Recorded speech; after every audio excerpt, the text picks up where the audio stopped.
Привет! Хань Ли продолжает свою опасную партию в 9-м районе арены, где каждый неверный шаг ведет к мучительной смерти. Используя небесную бутылку, он поглотил энергию ядра чешуйчатого тигра без остатка, получив колоссальный резерв сил, недоступный обычным практикам. Покушение Шрамолицева с помощью пожирающих сердце насекомых провалилось. Хань Ли хладнокровно уничтожил их невидимыми мечами божественного чувства, предпочтя скрыть свою истинную мощь до поры. На самой арене, в кровавом бою с горной обезьяной уровня С, он пошел на крайний риск. Скрывшись в плотном облаке пули, Хань сразил зверя ментальным ударом и вырвал ядро прямо из его глазницы. Притворившись едва живым, он обманул надзирателей, оставив свой главный козырь в тени. Даже заманчивое предложение лидера первого округа вступить в альянс не прельстило героя. Хань Ли отказался менять одну клетку на другую, выбрав путь одиночки. Но время на подготовку истины.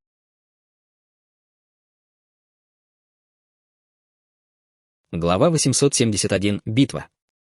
Наконец-то ты вышел, Ли Фэюй. Готов ли ты встретить свою смерть? Усмехнулся человек со шрамом, указывая пальцем прямо на нос Хань Ли. Хань Ли не обратил внимания на Шрамолицева и медленно вышел из комнаты, чтобы встретиться с токсичным драконом. Лицо со шрамом был в ярости из-за того, что его проигнорировали, и продолжил. Тебе повезло, что ты до сих пор жив, потому что босс-токсичный дракон получил несколько ранений в предыдущей битве. Теперь, когда он полностью восстановился, тебе лучше встать на колени и поклониться ему. Возможно, если он будет в хорошем настроении, он тебя помилует, если ты отдашь ему все свои очки опыта. В глазах Хань Ли вспыхнул холодный огонек, когда он взглянул на Шрамолицева, а затем снова перевел взгляд на токсичного дракона. При виде его спокойствия смех окружающих резко оборвался. Увидев это, Шрам пришел в еще большую ярость и уже собирался сказать что-то еще, но токсичный дракон сурово посмотрел на него, и он тут же смущенно отступил. Прошло очень много времени с тех пор, как кто-то осмеливался противостоять мне. Знаешь, что я люблю делать с такими крутыми парнями, как ты? Я люблю ломать все кости в твоем теле одну за другой, холодно фыркнул токсичный дракон, угрожающе хрустнув костяшками пальцев. Если ты пытаешься меня запугать, то не утруждайся. Ты хочешь сделать это здесь или пойдешь куда-нибудь еще? Спокойно спросил Хань Ли. А ты храбрый маленький ублюдок, да? Пойдем на арену. Заявил токсичный дракон, прежде чем развернуться и уйти. Хань Ли тоже молча побрел за ним. Все присутствующие были крайне удивлены, явно не ожидая такой реакции от Хань Ли, и с интересом наблюдали за происходящим. Хань Ли и токсичный дракон вскоре прибыли в зал для обмена. Многие гладиаторы из других регионов, похоже, каким-то образом узнали о предстоящей битве, и в этот момент зал для обмена был почти полностью заполнен нетерпеливыми зрителями. Толпу возглавляли 3 фигуры, аура которых не уступала ауре токсичного дракона. Они с интересом наблюдали за токсичным драконом и Хань Ли. «Что привело вас сюда сегодня?» — спросил токсичный дракон, остановившись как вкопанный. Хань Ли воспользовался этой возможностью, чтобы взглянуть на троицу. В центре этой троицы стояла женщина в желтом с кожей цвета нефрита. Она излучала врожденную ауру невозмутимого спокойствия, которая сразу выделяла ее из толпы. Этой женщиной была никто иная, как Гоу Цинсюнь, и, как и в прошлый раз, ее сопровождала женщина в фиолетовом. Слева от Гоу Цинсюня стоял мужчина в черной мантии с темной светящейся кожей. Он был намного ниже токсичного дракона и даже немного ниже Хань Ли, но его конечности были невероятно толстыми, руки такими же толстыми, как ноги Хань Ли, а ноги такими же толстыми, как его талия. Из-за невысокого роста и огромных конечностей он выглядел непропорционально, но было ясно, что он обладает невероятной взрывной силой. Справа от Гоу Цинсюня стоял синекожий молодой человек, довольно привлекательный, но все его тело было покрыто извивающимися, похожими на червей узорами, которые источали ледяную ауру. Это Гоу Цинсюнь из 1-го района. А эти двое — лидеры 4-го и 6-го районов, зловещий бог Туган и ледяной император Сунь Бинхэ. При виде этой троицы гладиаторы из 9-й зоны тут же разгорелись в оживленной дискуссии. Хань Ли взглянул на этих двоих, а затем снова перевел взгляд на Гоу Цинсюня. Гоу Цинсюнь тоже оглянулась на него, и, как только их взгляды встретились, Хань Ли почувствовал, как ее взгляд наполняется странной силой. Его техника совершенствования духа начала действовать сама по себе, и странное ощущение мгновенно исчезло под воздействием его мощного божественного чувства. Гоу Цинсюнь перевела взгляд на токсичного дракона и пожаловалась. «Ты же лидер гильдии, токсичный дракон, неужели тебе так нужно преследовать новичка? Ты бы сказала то же самое, если бы новичок проявил крайнюю наглость и бросил вызов твоей власти», — холодно возразил токсичный дракон. Гоу Цинсюнь лишь улыбнулась и ничего не ответила. Пожалуйста, простите меня, собратья даосы. Я вернусь, чтобы поболтать с вами, после того, как снесу этому ублюдку голову. Сказал токсичный дракон, явно не воспринимая Хань Ли как серьезную угрозу. Как только его голос затих, он направился к арене внизу. Хань Ли, как всегда, сохранял самообладание и, казалось, совершенно не был обеспокоен угрозой токсичного дракона. Проходя мимо Гоу Цинсюнь, он слегка кивнул ей в знак благодарности за предложение помочь урегулировать его конфликт с токсичным драконом. «Подожди секунду». Внезапно окликнула его Гоу Цинсюнь, и Хань Ли замер на месте, а затем повернулся к ней с вопросительным взглядом. Гоу Цинсюнь взглянула на стоявшую рядом с ней женщину в фиолетовом, и на лице той появилось выражение неохоты, но она все же подошла к Хань Ли и протянула ему белый нефритовый флакон. В этом флаконе находится пилюля гипердракона. Она может значительно усилить твои физические способности и немного сократить разрыв между тобой и токсичным драконом. Конечно, у нее есть побочные эффекты, но через месяц или два ты будешь в порядке. Объяснила Гоу Цинсюнь. Как великодушно с твоей стороны, брат Даос Гоу. Заметил Туган, а Сунь Бинхэ промолчал, но в его глазах мелькнуло удивление. По их реакции было ясно, что эта пилюля «Гипердракон» была довольно ценной, и он не мог не задаться вопросом, насколько эта пилюля превосходит пилюлю «Кровавый прилив», которую ему дал Шипакун. «Не знаю, что ты в нем нашла, старшая сестра», — холодно фыркнула женщина в фиолетовом, а затем повернулась к Хань Ли и рявкнула: «Быстрее принимай таблетку». В глазах Хань Ли мелькнул холодный огонек, и он, повернувшись к Гоу Цинсюню, сказал: «Спасибо, что присматриваешь за мной, но я планирую сразиться с токсичным драконом в честном бою, и было бы нечестно с моей стороны принимать помощь от других». После этого он развернулся, чтобы уйти, не обращая внимания на грубую женщину в фиолетовом. На лице женщины в фиолетовом появилось разъяренное выражение, и она крикнула ему вслед: «Ты неблагодарный пес. Без этой пилюли гипердракона ты не сможешь выдержать ни одной атаки токсичного дракона». Хань Ли продолжал игнорировать женщину в фиолетовом и вскоре скрылся в проходе, ведущем на арену. Увидев это, женщина в фиолетовом разозлилась еще больше и в отчаянии топнула ногой, а затем повернулась к Гоу Цинсюню. Кажется, он интересный человек. Интересно, сможет ли он пережить сегодняшний день? С улыбкой размышлял Туган, глядя на Гоу Цинсюня. Хань Ли прошел по коридору в зал отдыха. Токсичный дракон уже был там и что-то обсуждал с рогатым мужчиной. Рогатый мужчина поднял голову, увидев Хань Ли, и сказал: «Токсичный дракон только что рассказал мне о том, что происходит между вами. В данный момент все 3 платформы заняты, так что вам придется немного подождать». Хань Ли кивнул в ответ, затем прошел в угол зала и сел, закрыв глаза и стоически игнорируя токсичного дракона все это время. При виде спокойного поведения Хань Ли брови токсичного дракона слегка нахмурились, но он списал это на ложное самообладание и браваду. Прошло около часа, прежде чем одно из 3 сражений наконец завершилось, и вскоре настала очередь Хань Ли и токсичного дракона выйти на сцену. Объявляя о начале битвы, рогатый мужчина не скрывал, что между Хань Ли и токсичным драконом существует личная вражда. И токсичный дракон, и Хань Ли были очень известными фигурами на арене. Токсичный дракон был лидером 9-го региона, а Хань Ли — одним из самых ярких новых талантов, и он был на пике своей популярности. Личная неприязнь между этими 2 бойцами, естественно, вызвала большой ажиотаж в толпе, и многие зрители скандировали имена 2 бойцов, пока атмосфера накалялась. Коэффициенты были объявлены как 2 к 1, и токсичный дракон, повернувшись к Хань Ли, усмехнулся: «Похоже, ты довольно популярен. Наслаждайся вниманием, пока можешь, скоро ты их лишиться». Хань Ли молча стоял, опустив голову, словно погрузившись в свои мысли. Он делал это не для того, чтобы притворяться невозмутимым. На самом деле токсичный дракон все это время испускал мощные волны убийственного намерения, и казалось, что за ним тянутся горы костей и реки крови. В прошлом Хань Ли убил бесчисленное количество людей, но его жажда убийства не шла ни в какое сравнение с жаждой токсичного дракона. Было ясно, что токсичный дракон поднялся на вершину 9-го уровня, пройдя через бесчисленные трупы. Хань Ли пришлось собрать все силы, чтобы не поддаться убийственному намерению токсичного дракона, и токсичный дракон был немало удивлен самообладанием Хань Ли. У входа в зал для гладиаторских боев Гоу Цинсюнь, Туган и Сунь Бинхэ наблюдали за сражением сверху, в то время как большинство других гладиаторов ушли делать ставки. Тот факт, что на Ли Фэюй не действует царство убийства асуров, токсичного дракона, указывает на то, что он обладает невероятной силой духа. Заметил Туган. Гоу Цинсюнь и Сунь Бинхэ ничего не ответили, а женщина в фиолетовом презрительно фыркнула.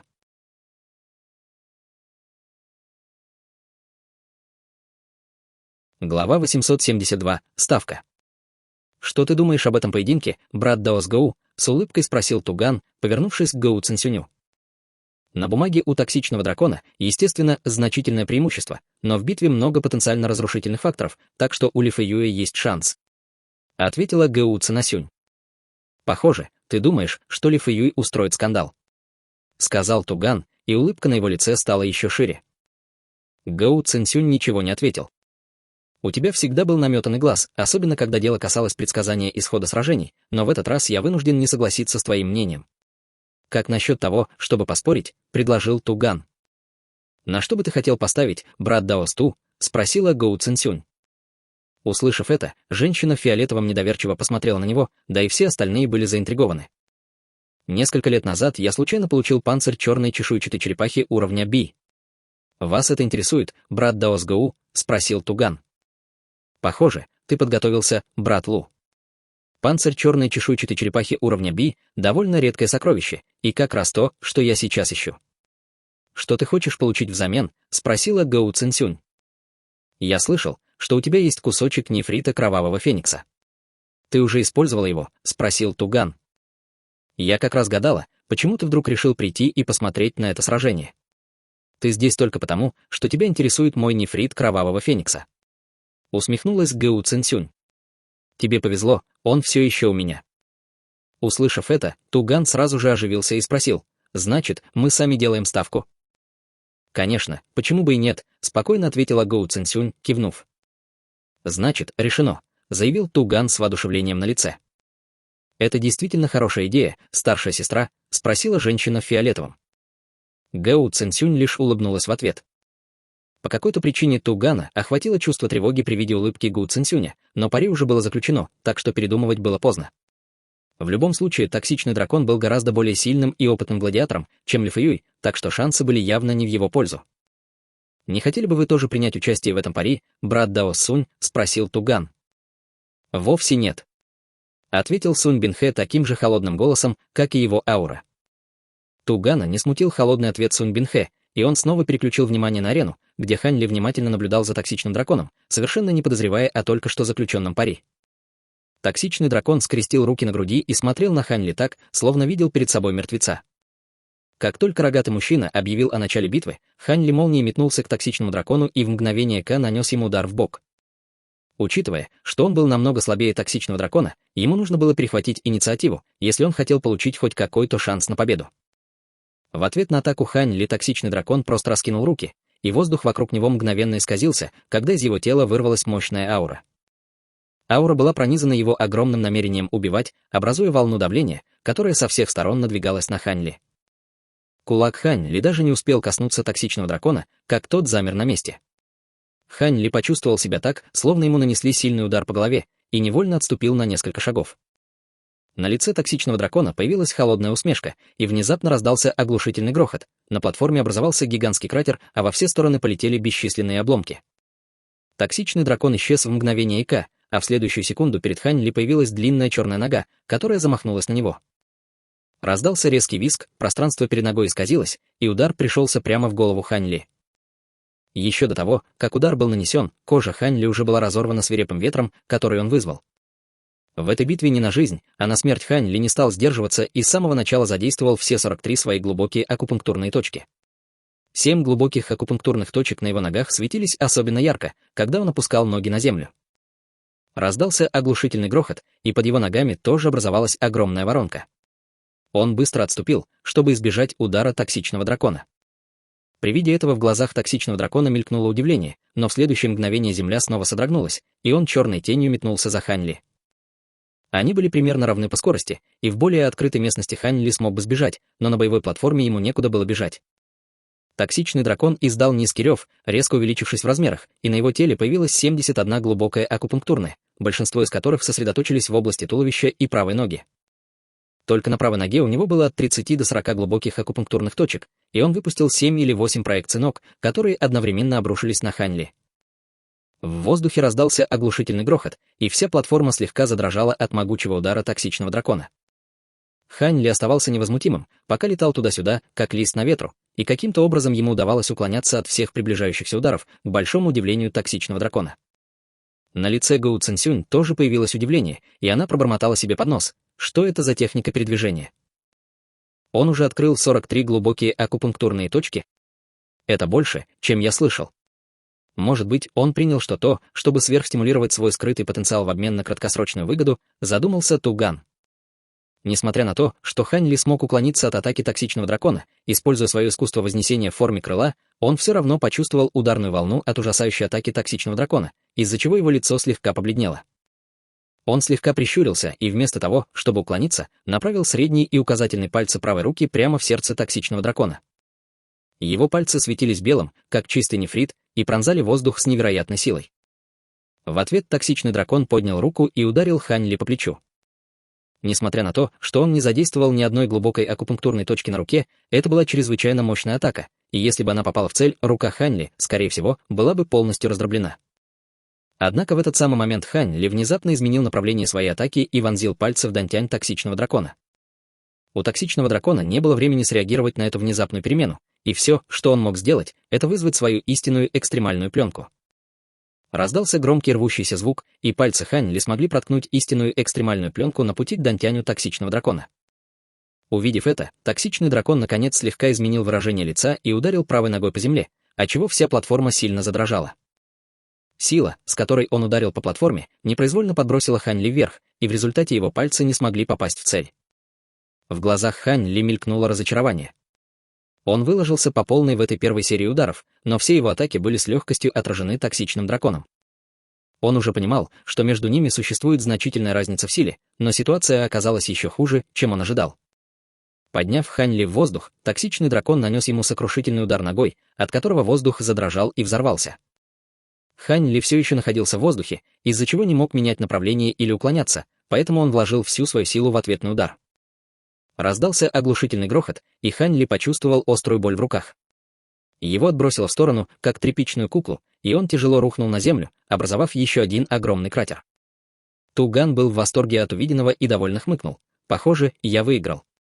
«Пока еще рано об этом говорить», — равнодушно ответила Гоу Цинсюнь. «Хорошо, тогда продолжим наблюдение.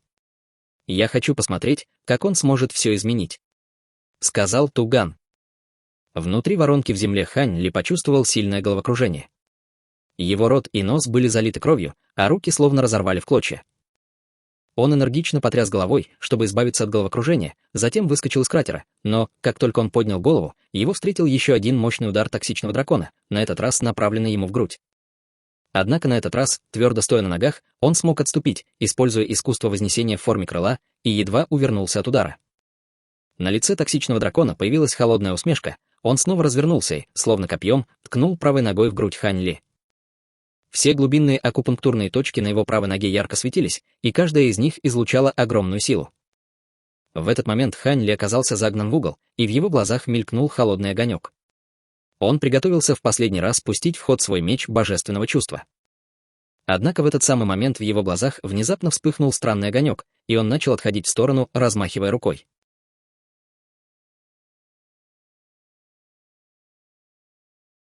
Глава 873. Скрытая слабость. Из его ладони вырвалась полупрозрачная духовная цепь, которая обвелась вокруг ноги токсичного дракона и оттащила его в сторону.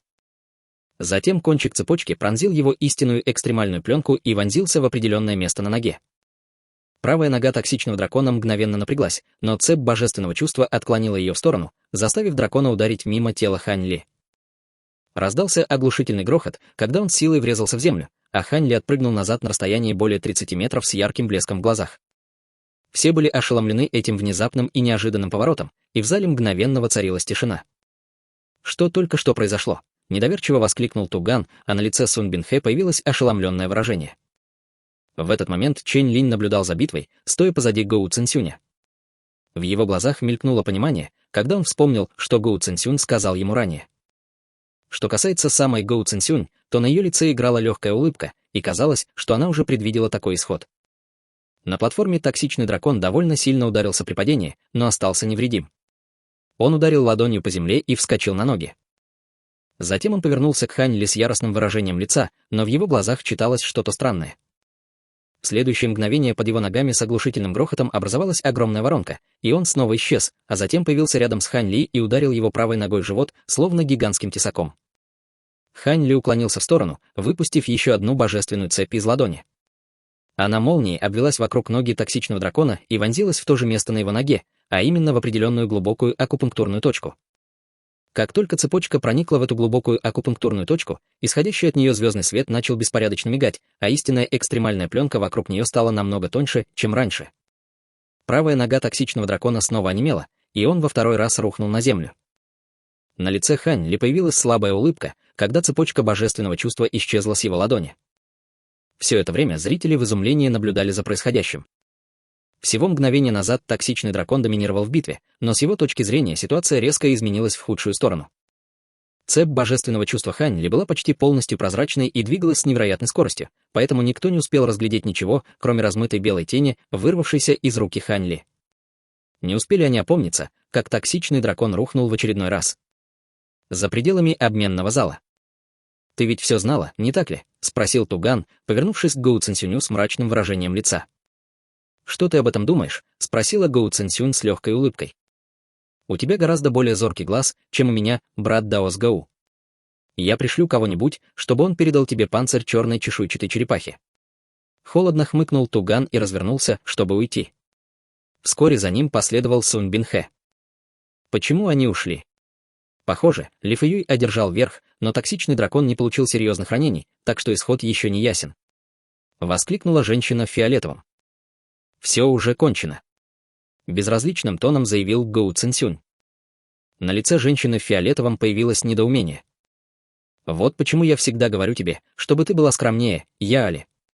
В последнее время ты стала намного сильнее, но все еще немного груба. Тебе стоит поучиться у Ли Фэюй и перестать вести себя так по-детски», — сказала Гоу Цинсюнь и тоже ушла. Услышав это, Яали на мгновение вспыхнула от ярости и негодования, но все же покорно опустила голову и кивнула в знак согласия. Чэнь Линь вышел из зала для обмена с Гоу Цинсюнем, оставив Яали наблюдать за битвой с холодным выражением лица. Человек со шрамом тоже наблюдал за битвой из толпы, и в этот момент его лицо смертельно побледнело. Он с ужасом смотрел вслед удаляющемуся Гоу Цинсюню. На боевой платформе токсичный дракон снова поднялся с яростным блеском в глазах, но на этот раз он не стал нападать сразу. «Может, на этом все и закончим, собрат Даос токсичный дракон?» — спросил Хань Ли по голосовой связи. Яростное выражение лица токсичного дракона слегка смягчилось, когда Хань Ли решил не говорить вслух. Он спросил через голосовую передачу: «Как ты узнал?» «У меня есть свои методы. Эта глубокая акупунктурная точка на твоей ноге очень уязвима. Все, что мне нужно сделать, это слегка нарушить ее работу, и этого будет достаточно, чтобы полностью обездвижить тебя на время. Одного этого будет недостаточно, чтобы я выиграл бой, но если мы продержимся еще немного, я уверен, что многие гладиаторы, наблюдающие за этим боем, тоже смогут распознать твою слабость», — сказал Хань Ли с легкой улыбкой, и при этих словах на лице токсичного дракона появилось суровое выражение. Искусство совершенствования тела, которое он использовал, в первую очередь было направлено на укрепление правой ноги. Это было чрезвычайно мощное искусство совершенствования, но у него не было полной версии, и он слишком торопился, чтобы добиться прогресса, поэтому у него накопились внутренние повреждения в одной из глубоких акупунктурных точек на ноге. Он перепробовал множество способов решить эту проблему и добился некоторого прогресса, добившись того, что глубокая акупунктурная точка ни в чем не проявляла себя аномально, но в конечном счете ему не удалось устранить проблему в корне. Это была его слабость, которую он всегда тщательно скрывал. Благодаря его огромной силе мало кто мог даже прикоснуться к нему во время прошлых сражений на арене, поэтому до сих пор ему удавалось держать это в секрете, но Хань Ли каким-то образом разгадал его. Кроме того, возможно, обычный человек ничего бы не заметил, но токсичный дракон был уверен, что Гоу Цинсюнь, Туган и Сунь Бинхэ уже выявили его слабость в ходе предыдущих стычек с Хань Ли.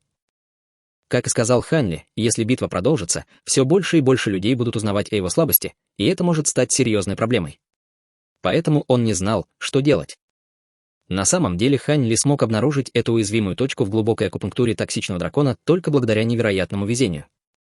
Так совпало, что эту уязвимую глубокую акупунктуру можно было открыть с помощью искусства восхождения в форме крыла. Хань Ли совсем недавно открыл эту особую глубокую акупунктурную точку, поэтому он был очень чувствителен к ней. Именно этот фактор в сочетании с его невероятным божественным чутьем позволил ему обнаружить слабость токсичного дракона. Однако эта слабость не была настолько серьезной, чтобы помешать ему выиграть битву.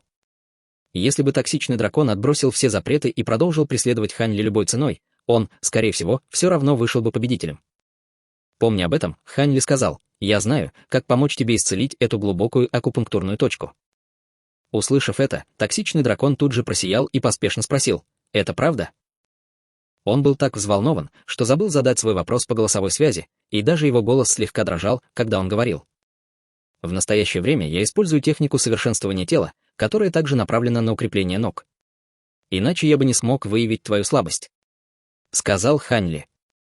Искусство вознесения крылатой формы описывало правильный способ открытия этой конкретной глубокой акупунктурной точки. Благодаря своему огромному божественному чутью он был как минимум на 70% уверен в своей способности вылечить поврежденную глубокую акупунктурную точку токсичного дракона. Если ты сможешь решить эту проблему для меня, то я готов забыть обо всех наших прежних разногласиях и оказать тебе любую помощь, которая тебе понадобится. Сказал токсичный дракон, поспешно отдавая честь Хань Ли. Все были поражены увиденным, и никто не понимал, что происходит. Нет нужды в таких формальностях, собрат Даос токсичный дракон. Давайте найдем более уединенное место, чтобы обсудить этот вопрос. Сказал Хань Ли с легкой улыбкой. Токсичный дракон кивнул в ответ, а затем повернулся к рогатому мужчине и объявил, что отказывается от участия в поединке. Рогатый мужчина был крайне удивлен, услышав это, но ему ничего не оставалось, кроме как объявить об исходе битвы.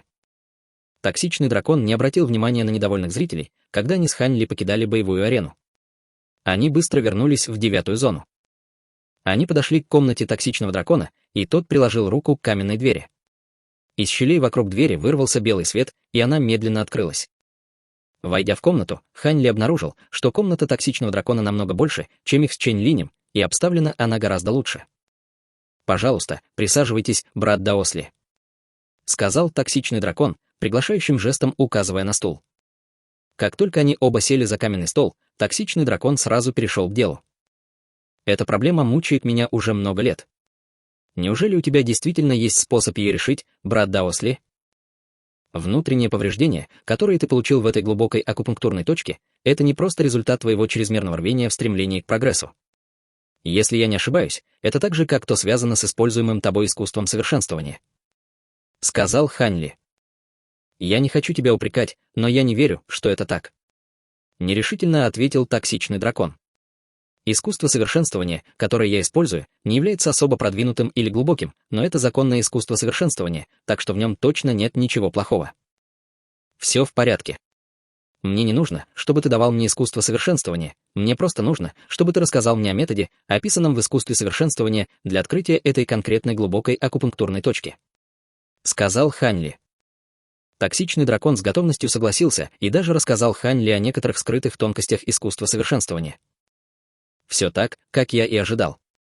Твои божественные движения глубокого источника позволяют быстро прогрессировать и очень скоро открывать глубокие акупунктурные точки, но они не слишком эффективны, когда дело доходит до создания прочного фундамента.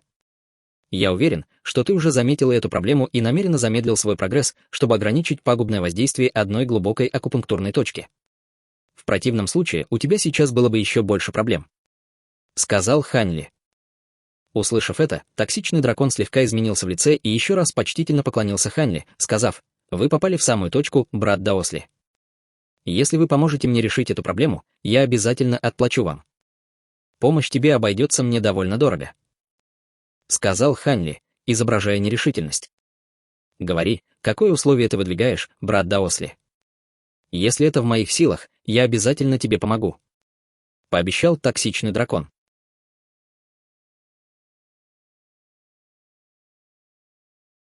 Глава 874. Гибель Шармалицева. По правде говоря, во всем зеленом козле не так много людей, которые могут вылечить твои раны, и я единственный, кто способен сделать это в нашем 9-м районе. Сказал Хань Ли. Я верю тебе. Тот факт, что ты смог распознать мое состояние и определить его причину, дает мне основание полагать, что ты единственный, кто может меня спасти. Могу я спросить, как ты планируешь лечить меня? Спросил токсичный дракон. Ваша проблема в том, что вы использовали неправильный метод открытия акупунктурных точек, поэтому я начну с этого. Я использую технику совершенствования под названием «Искусство восхождения в форме крыла», которая также открывает глубокие акупунктурные точки на ногах, поэтому я могу научить вас правильному методу открытия акупунктурных точек. Ответил Хань Ли. Как это мне поможет? Я уже открыл глубокую акупунктурную точку, так что уже слишком поздно, не так ли? Спросил токсичный дракон с озадаченным выражением лица. Метода открытия акупунктурных точек сам по себе, конечно, недостаточен, нужна помощь человека с сильным божественным чутьем, и я как раз подхожу на эту роль. Объяснил Хань Ли с улыбкой. Услышав это, токсичный дракон помрачнел и вздохнул. Похоже, ты действительно единственный, кто может мне помочь. Я уверен, что твои условия очень трудновыполнимы, верно? Вовсе нет. Усмехнулся Ханли. Помимо ядер некоторых зверей для моего совершенствования, мне понадобится твоя помощь лишь в нескольких незначительных делах. Что ты хочешь, чтобы я для тебя сделал, брат Даосли? Спросил токсичный дракон. Я знаю, что у тебя много связей на арене, поэтому я хотел бы, чтобы ты помог мне найти кое-кого. Серьезно ответил Ханли. Кого бы ты хотел, чтобы я нашел? Спросил токсичный дракон. На самом деле я приехал в город Зеленого Козла с двумя другими людьми, одного из которых зовут Шиконг, а другого — Даоссе. Поскольку меня заставили стать гладиатором, я предполагаю, что их постигла та же участь. «Вы слышали о них?» — спросил Ханли. Токсичный дракон с облегчением услышал, что требования Ханли вполне разумны, и ответил: «Боюсь, я никогда не слышал этих двух имен, но я могу помочь тебе их найти. Текучесть кадров среди гладиаторов довольно высока, поэтому новичков всегда много, но если мы сузим круг поиска до гладиаторов, которые вышли на арену одновременно с тобой, то это значительно сузит круг поиска. А еще, слышали ли вы когда-нибудь о невероятно красивой женщине, которая появилась в городе примерно 100 лет назад? Она». Ханли хотел описать токсичному дракону внешность фиолетового духа, но не знал, с чего начать. На лице токсичного дракона появилось странное выражение. Он покачал головой и ответил: «В этом городе женщины — самый редкий и ценный товар. Даже женщины с внешностью чуть выше среднего встречаются крайне редко, не говоря уже о невероятно красивых женщинах. Если бы такая женщина действительно появилась в городе, об этом знал бы весь город». Ханли кивнул в ответ. Чэнь Ян был доверенным подчиненным городского лорда, но даже у него была только одна служанка, довольно заурядная на вид, так что, похоже, токсичный дракон говорил правду. «И это все, что ты хочешь, чтобы я для тебя сделал, брат Даосли?» — спросил токсичный дракон с недоверием в глазах. «Твое состояние не из тех, что можно исправить за короткое время, поэтому я буду забирать у тебя ядра зверей в течение долгого времени», — ответил Ханли. «Все в порядке. Если ты сможешь вылечить меня, то, возможно, я смогу участвовать в битвах более высокого уровня, а если я смогу это сделать, то награды, которые я смогу получить, будут намного лучше тех, что я могу получить сейчас», — сказал токсичный дракон, небрежно махнув рукой. «О каких сражениях более высокого уровня ты говоришь, собрат Даос токсичный дракон?» — спросил Ханли. «Я не хочу принизить твои заслуги, брат Даосли, но с тем количеством глубоких акупунктурных точек, которые ты открыл, ты еще очень долго не столкнешься с подобными битвами, так что тебе не стоит забегать вперед. Ты узнаешь о них, когда придет время», — сказал токсичный дракон. Ханли не стал дальше углубляться в эту тему и сменил ее, заявив: «Кроме того, я хочу, чтобы ты передал мне Шрамолицева». «Что ты собираешься с ним делать, брат Даосли?» — спросил токсичный дракон, слегка нахмурив брови. Ханли промолчал и провел рукой по шее, изображая смертельный удар. «Шрамолицей может быть очень мелочным и язвительным, и я понимаю, что между вами есть какая-то вражда, но, конечно же, этого недостаточно, чтобы оправдать его смерть», — нерешительно сказал токсичный дракон. «Я не собирался его преследовать, но он зашел слишком далеко, попытавшись убить меня с помощью насекомых, разъедающих сердце», — холодно произнес Ханли. «Насекомые, вызывающие сердечную боль?» — удивленно переспросил токсичный дракон. Ханли рассказал токсичному дракону о своей встрече с насекомыми, разъедающими сердце. Услышав эту историю, токсичный дракон нахмурил брови и сказал: «Брат Даосли, я не пытаюсь защитить Шрамолицева, но это звучит очень подозрительно. Думаю, здесь может быть какое-то недопонимание». «Почему ты так говоришь?» — спросил Ханли. «Лицо со шрамом действительно может получить то, чего не могут другие участники арены, но это определенно не относится к насекомым, питающимся сердцем. Эти насекомые не менее ценны, чем многоножки черной скорби, и я уверен, что лицо со шрамом никак не могло их заполучить. Кроме того, я сказал ему, чтобы он не совершал необдуманных поступков, пока я буду в уединении, а он всегда меня слушался, так что это было бы очень нехарактерно для него», — объяснил токсичный дракон. «В таком случае это действительно выглядит довольно подозрительно», — задумчиво произнес Ханли, слегка нахмурив брови. «Разобраться в этом деле несложно, нам просто нужно вместе пойти и поговорить со шрамом. Если он действительно это сделал, то я покончу с ним ради тебя. Но если он невиновен, то я умоляю тебя пощадить его. В конце концов, он был со мной много лет, и было бы грустно с ним расставаться», — сказал токсичный дракон. Ханли кивнул в ответ. «Если он невиновен или действовал по чему-то указанию, то я могу его пощадить». «Хорошо, в таком случае пойдем прямо сейчас». — сказал токсичный дракон, поднимаясь на ноги. Как только они вдвоем вышли из комнаты токсичного дракона, их тут же оглушил шум. В этот момент перед одной из комнат собралось много людей. Токсичный дракон приподнял бровь и сказал: «Это комната Шрамолицева». Что-то случилось. Они приглянулись и поспешили к толпе. Все, кто собрался перед комнатой Шрамолицева, расступились при виде токсичного дракона, пропуская его. Токсичный дракон ворвался в комнату вместе с Ханли. Как только они вошли, то увидели Шрамолицева, лежащего на каменной кровати в углу комнаты. В его груди была большая дыра, глаза вылезли из орбит, а лицо исказилось от ужаса и боли. Было ясно, что он уже давно мертв. «Что, черт возьми, здесь произошло?» — в ярости закричал токсичный дракон. Невысокий зеленокожий мужчина с немного испуганным выражением лица вышел вперед и сказал: «Несколько дней назад человек со шрамом согласился достать для меня кое-какие вещи и сказал, чтобы я пришел сегодня и нашел его.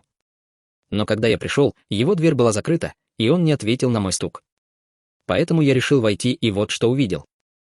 Ханли подошел, чтобы осмотреть дыру в груди Шрамолицева, и, осторожно просунув в нее пальцы, вытащил кусок хвоста черной многоножки и тонкую белую нить.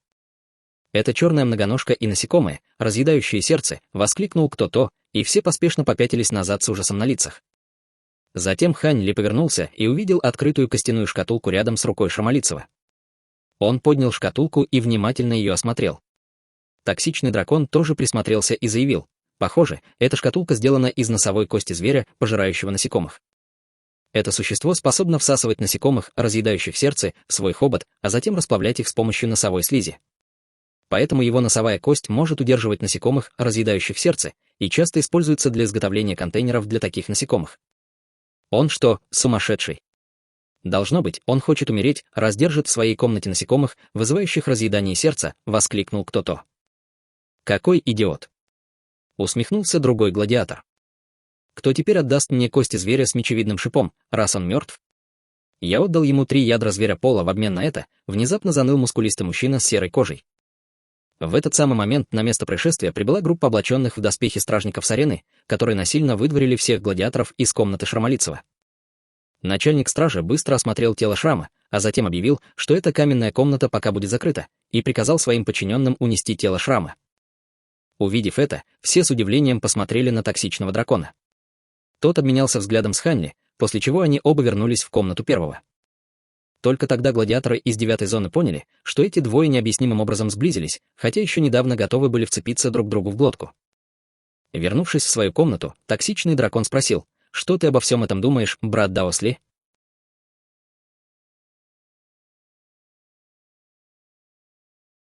Глава 875. Техника сокрытия точек. Время смерти Шрамолицева слишком подозрительно, но это подтверждает мою догадку о том, что именно он подбросил в мою комнату этих насекомых, вызывающих сердечную боль. Однако, похоже, он всего лишь выполнял чьи-то приказы. Размышлял Ханли. Независимо от того, чьи указания он выполнял, на того, кто способен заполучить насекомых, вызывающих сердечную боль, определенно нельзя смотреть свысока. Похоже, у тебя могут возникнуть серьезные проблемы, брат Даосли. Задумчиво произнес токсичный дракон, нахмурив брови. «Ты боишься, что я втяну тебя в свои неприятности, брат Даос токсичный дракон? В таком случае мы можем расторгнуть наши предыдущие соглашения», — сказал Ханли с улыбкой. В тот момент Ханли мог думать только о 2 людях, с которыми у него были счеты в зеленом козле, а именно о Чэньяне и Шрамолицем. Однако, если бы первый хотел его смерти, то он был бы уже мертв и похоронен, а второй сам был мертв, так что дело было закрыто. «Вовсе нет, собрат Даосли», — усмехнулся токсичный дракон. «Конечно, я боюсь неприятностей, но это соглашение слишком важно для меня, чтобы от него отказываться. На самом деле, в знак моей искренности я отдам тебе часть ядер зверей, которые я тебе обещал. В таком случае я научу тебя методу открытия акупунктурных точек, о котором я упоминал ранее, а после этого с помощью своего божественного чутья исправлю твою проблемную глубокую акупунктурную точку. Я не знаю, сколько сеансов потребуется, но пока ты сдерживаешь свои обещания, я обязательно доведу дело до конца», — сказал Ханли. «Согласен», — ответил токсичный дракон, довольно кивнув. Примерно через час Ханли вернулся в свою комнату и достал из рукава 10 ядер зверей Тара, которые он получил от токсичного дракона. После этого он поглотил одно из ядер зверя и приступил к совершенствованию искусства восхождения в форме крыла. 6 лет пролетели как один миг. За это время Ханли принял участие во многих боях на арене, и его сила неуклонно росла. Большую часть заработанных им очков он обменял на ядра зверей, а также получил ядра зверей от токсичного дракона, которых было довольно много, и все они были потрачены на его развитие. Однако чем большего он добивался, тем медленнее шел прогресс. Чем больше глубоких акупунктурных точек он открывал, тем больше звездной силы требовалось для открытия каждой последующей глубокой точки. Количество звездной силы в одном ядре зверя Тара было ограничено, поэтому ему приходилось использовать множество таких ядер, чтобы открыть хотя бы одну глубокую точку. Тем не менее, к этому моменту он уже открыл 49 глубоких акупунктурных точек, и это был совершенно неслыханный темп прогресса.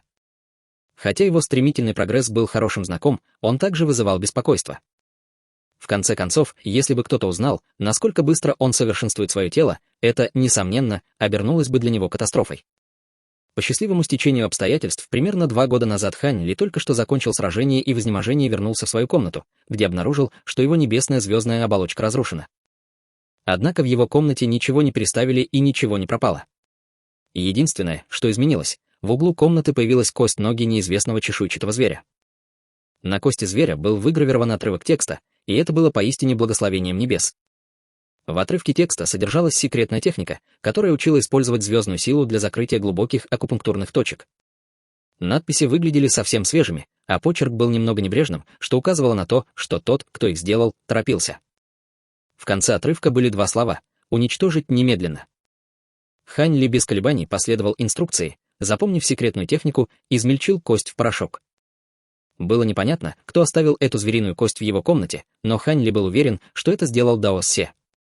Что касается того, как Дао Се узнал, что ему это нужно, и как Дао Се удалось пронести кость в его комнату, то это были вопросы, которые он должен был задать Дао Се при следующей встрече. Секретная техника была довольно простой, и Хань Ли быстро освоил ее. После этого он закрыл 6 последних глубоких акупунктурных точек, и по сей день все пребывают в заблуждении, что он открыл только 43 глубоких акупунктурных точки. В этот момент в 9-й зоне происходила битва между гладиатором и чешуйчатым зверем уровня С, и зрительские трибуны оглашались громогласными криками. «Тень! Тень!» Все зрители скандировали какое-то имя, а на боевой площадке стоял огромный черный чешуйчатый слон, весь в ранах, и готовился атаковать молодого человека с копьем. Этим человеком был никто иной, как Хань Ли, а костяное копье, которым он владел, было довольно необычным, и его наконечник был почти такой же длины, как и древко, и мерцал слабым звездным светом. Похоже, это был шип какого-то чешуйчатого зверя. Казалось, что черный чешуйчатый слон несется вперед с невероятной силой, но на самом деле его шаги были немного неуклюжими, а длинные бивни были направлены прямо на Хань Ли, словно пара копий. На теле Хань Ли тоже была кровь, но он выглядел вполне непринужденно и расслабленно. Перед лицом надвигающегося черного чешуйчатого слона Хань Ли слегка пригнулся, и глубокие акупунктурные точки на его ногах вспыхнули, когда он подпрыгнул в воздух. В мгновение эйка он оказался прямо перед черным чешуйчатым слоном, который, казалось, был застигнут врасплох. Он с такой невероятной скоростью ударил Хань Ли хоботом, что большинство зрителей на трибунах смогли разглядеть лишь размытое пятно в воздухе. Хобот черного чешуйчатого слона был не только невероятно быстрым, но и обладал огромной силой, а его чешуя была еще более прочной, чем само тело. Если бы Хань Ли получил прямой удар от этого существа, последствия были бы катастрофическими. Однако в тот момент, когда ствол дерева уже готов был коснуться Хань Ли, глубокие акупунктурные точки на его ногах снова вспыхнули, и он свернулся в клубок, а затем наступил на хобот, чтобы взлететь в воздух. В то же время он вонзил свое костяное копье в морду черного чешуйчатого слона. Копье, похожее на острую косу, прочертило линию вдоль морды слона, а затем оставило огромную рану на его животе. Из раны хлынул мощный поток крови, окрасив в красный цвет половину платформы. Черный чешуйчатый слон сделал еще несколько шагов, а затем с глухим стуком рухнул на землю. Хань Ли тут же воспользовался этой возможностью и высоко подпрыгнул, подняв копье над головой. Мышцы на его руках напряглись, все 43 его глубоких акупунктурных точки одновременно вспыхнули, и он метнул копье, как дротик. Раздался громкий визг, за которым последовал хруст, и копье пронзило голову черного чешуйчатого слона, после чего глубоко вонзилось в боевую платформу. Хань Ли тоже приземлился на спину слона. Тень, тень. Исход битвы был уже предрешен, и атмосфера на всей арене накалилась до предела, когда все разразились оглушительными криками. На склоне горы над зрительскими трибунами располагалась скрытая VIP-ложа, в которой стоял внушительный мужчина в черной мантии. Он стоял, заложив руки за спину, и молча наблюдал за происходящим. Этим человеком был никто иной, как Ду Циньян. Он смотрел на Хань Ли издалека и бормотал себе под нос. Похоже, искусство совершенствования, которое ты используешь, значительно повышает твою скорость. Как интересно. После этого он вышел из VIP-зала и направился прямиком в свою пещерную обитель. Примерно через час Хуби поспешно подошел к конференц-залу в пещерном дворце городского правителя. Не успел он объявить о своем прибытии, как тяжелые двери конференц-зала распахнулись сами собой, и изнутри раздался властный голос: «Входите». Хуби не осмелился медлить и поспешно вошел в зал, где обнаружил, что за длинным столом уже сидят 4 человека. Слева стояли лысый мужчина и худощавый пожилой мужчина, которые, как и он сам, были капитанами охотничьих отрядов. Справа были молодой человек с квадратным лицом и мужчина с волосами, собранными в хвост, которые оба были капитанами отрядов городской стражи. Что касается главного места, расположенного прямо напротив входа в зал, то его занимал Ду Циньян. «Хуби выражает свое почтение градоначальнику Ду», — сказал Хуби, почтительно поклонившись. В этот момент Ду Циньян играл со странной статуэткой из черного камня с 3 головами и 6 руками. Он небрежно кивнул, приглашая Хуби сесть. «Я собрал вас всех здесь сегодня, чтобы сообщить, что вы можете приступить к созданию кровавого массива Синха», — заявил Ду Циньян, выпрямившись.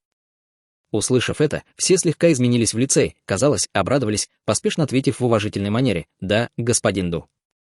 Теперь, когда мы приближаемся к цели, я хочу рассказать вам о некоторых деталях, поэтому внимательно слушайте и не допускайте ошибок», — сказал Ду Циньян, и все кивнули в ответ.